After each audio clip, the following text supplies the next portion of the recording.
这道河坝给吨的土上色彩是太多的，在企业也清河坝的工厂对居民也是从未造成过太嘅唔利偏。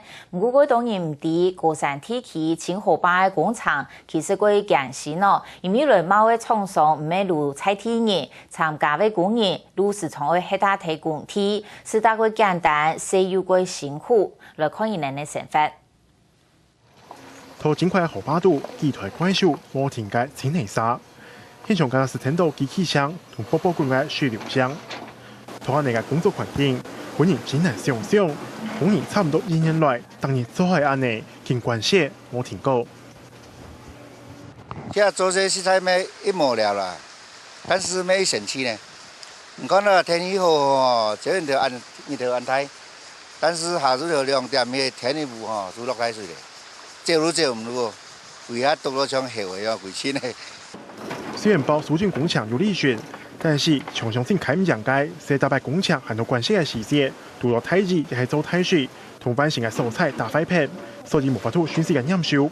包上讲，至今规门还要点来开，虽然讲真无奈何，但是还要个讲好，详细验收。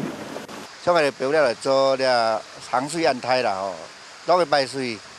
挨着迄磨砂来做吼，一摆拢了价10万呢，一采购呢，所以讲拜托天公啊、天师啊，另外做好咧，应该地方咩较好些、较安全的。天色慢慢暗昏，代表仍然嘅雪结束咧。工人同怪兽慢慢嘅驶上来，沿途安全嘅北方，全皮或歇困。哎，困嚟嘛？哎呀，当你住班啦呀，住年呀哦嘿。 冇唔錯，因為你哋工人就係對外地來計，所以當然三餐要自己來煮。同簡單嘅臨時做下度，辛苦人嘅工人係洗米、煮盤，回鍋嘅撈肉，簡單嘅青菜同罐頭，食嘅呢先澎湃嘅晚餐。山當也冇夫人家哦，煮青菜食，環境都好啦。你哋工人講，雖然青河巴係些，又辛苦又冇乜變化，又係長期同冇擺低。 但是為到生活，大家還係要忍耐。不過，既然城管度希望嘅是某個落太熱來影響工廠進度，本大家就宣示完工，全都不卡同不卡人團結。客家新聞李鳳琪南條報道。